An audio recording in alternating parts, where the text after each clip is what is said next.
In this presentation, we share findings of a lab-based study with digital library searchers. Participants with and without domain knowledge of history were recruited for the study through a variety of print and digital means.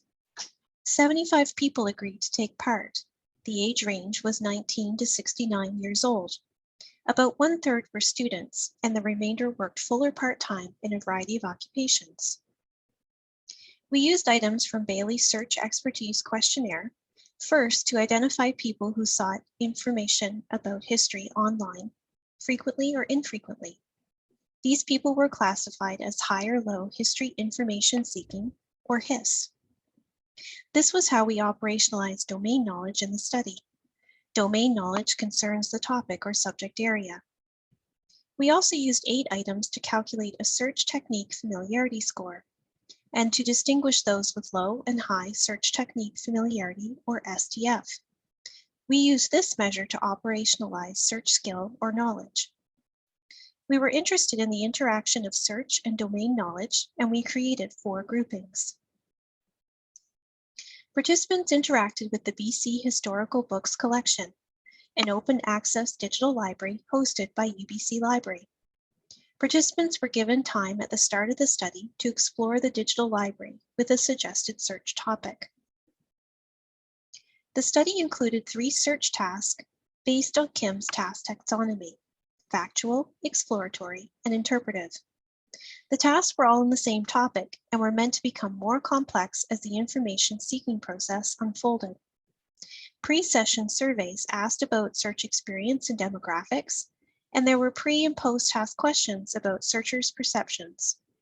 We also asked participants to write written summaries. These consisted of 5 to 7 sentences about what they already knew about a topic in the pre-session and what they learned as a result of completing the search task, the post-session. These written summaries were used to calculate measures of prior knowledge and learning gain. We evaluated participants' pre- and post-written summaries using metrics developed by Wilson & Wilson, rooted in Bloom's taxonomy of cognitive learning. Specifically, understand, analyze, and evaluate. The written summaries were deconstructed into facts or claims. We then verified the claims to assess their quality. Facts were rated according to their usefulness for the D-qual measure. Statements containing facts were then assessed for the extent of their association between facts. This was the D-interp measure. There is also another measure which we did not use in this study. For the pre-session summaries, those participants in the high HIS group had higher D-qual scores. They also had higher interpretability scores, but this between group difference was not significant. However, the group rankings were different in the evaluation of the post-session summaries. Those in the high search technique familiarity group had higher D-qual and D-interp scores than those with low STF. In fact, the high HIS low STF group had the lowest post-session scores. This was not statistically significant for D-qual, but it was for D-interp. Finally, we looked at the change in D-qual and D-interp from the pre to post session. There were significant between group differences in the change in D-qual and D-interp scores. Those in the high STF group, regardless of their domain knowledge, had positive gains in D-qual and D-interp from the pre to the post session. The group with low STF and low HIS had a positive D-qual gain and a slightly negative change in D-interp. And the group that came in with high domain knowledge but low STF experienced negative changes in both learning outcome measures. The current study found that those with greater frequency of online search information seeking did better on the pre-session written summaries, but this advantage did not persist.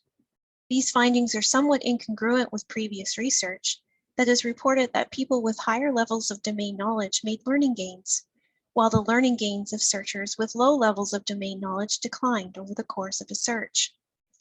It is possible that high HIS searchers did not learn anything they did not already know, and therefore they became less engaged as the search progressed. We may have also observed differences because studies in searching as learning use many different measures. Roy and colleague, for example, used vocabulary tests pre-search and at 5-minute intervals. We used a pre- and post-session written summary as our measure of learning. This highlights it can be difficult to compare findings across studies due to the different ways that learning is operationalized. In addition, those with greater familiarity of search techniques had higher learning gains over the course of the search. This may relate to Reuter et al.'s findings that learning outcomes may be more related to time spent interacting with relevant content. The high SDF searchers in this study might have fared better because they were able to locate content more efficiently and engage with it. These results may be, in part, the result of the search system that we used. Many current studies explore searching as learning in the web environment, but we used a digital library. Participants engaged with historical books rather than web pages, and they had to use different strategies to search compared to the web. Knowledge of more sophisticated search techniques might have been advantageous to get them to the most relevant content. To our knowledge, few researchers have used Wilson & Wilson's framework, although having a way to assess and compare written summaries on qualities other than their length is something that contributes immensely to searching as learning studies. We replicated the coding process, and we had success with the metrics. They show convergent validity with the self-report measure of online history information seeking, which we use to categorize the domain knowledge of our participants. They also had good validity in terms of distinguishing the summaries of different groups of participants. Many studies design search tasks according to different levels of Bloom's taxonomy to draw out different cognitive processes. However, some studies have questioned whether non-significant results might be due to the short time people spend on discrete search tasks. We designed a study to allow searchers to build their knowledge of a topic gradually, with related search tasks that increased in complexity. One limitation of this approach is that we may have introduced order effects into the tasks, but we tried to bring some authenticity to studying search as learning in a lab environment. We also utilized Bloom's taxonomy in the way in which we categorized our written summaries, rather than the search tasks themselves.